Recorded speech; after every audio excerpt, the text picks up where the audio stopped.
Kardeşin var mı?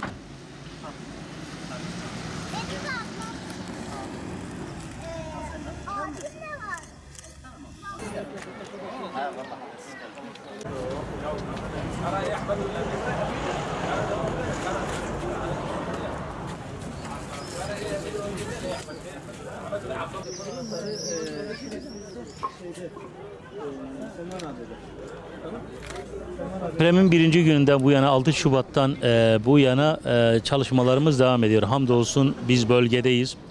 Ve malumunuz üzere Ramazan ayına girmek üzereyiz. Saatler kaldı. Şimdi Ramazan ayında bu yardım faaliyetinin sürdürülmesi gerekiyor.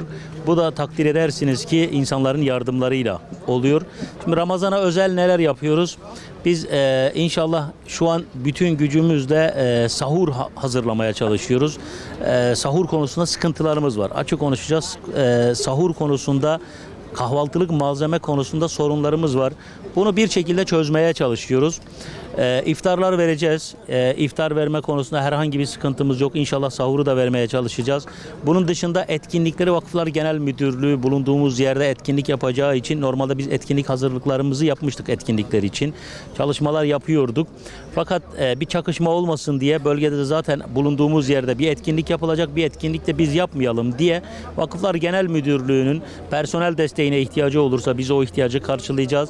Bizden eğer alimlerimizden, hocalarımızdan faydalanmak isteseler biz bu noktada inşallah Vakıflar Genel Müdürlüğü'ne yardımcı olacağız. Bununla tabii ki Adıyamanlı depremzede kardeşlerimizin rehabilitasyonu hem mübarek ayı daha iyi geçirmeleri için biz elimizden geleni yapmaya çalışacağız.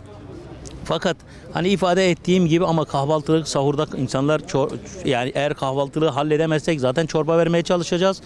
Ama biz şu an bütün enerjimizi kahvaltılık malzeme bulmaya hasretmiş bulunmaktayız. Çünkü takdir edersiniz ki insanlar oruç tutacaklar. Hem iftar versinler hem sahur versinler. Bu çok ciddi bir emeğe neden olacak.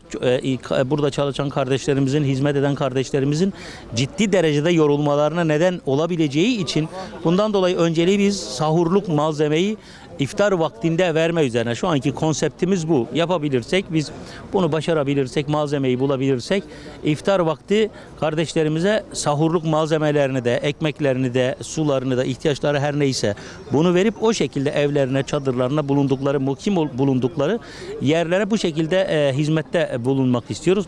Tabii başka türlü de çalışmalarımız olacak. Yani özellikle öğleden biz kardeşlerimizle camide mukabele, Adıyaman halkını da depremi yaşamış bütün kardeşlerimizi de davet ediyoruz. Mutlaka mukabelede bulunalım, mutlaka Kur'an'ı dinleyelim. Etkinliklerimiz ilgili içerik genişledikçe inşallah sizleri bilgilendirmeye, sizlere bu konuda bilgi sunmaya devam edeceğiz.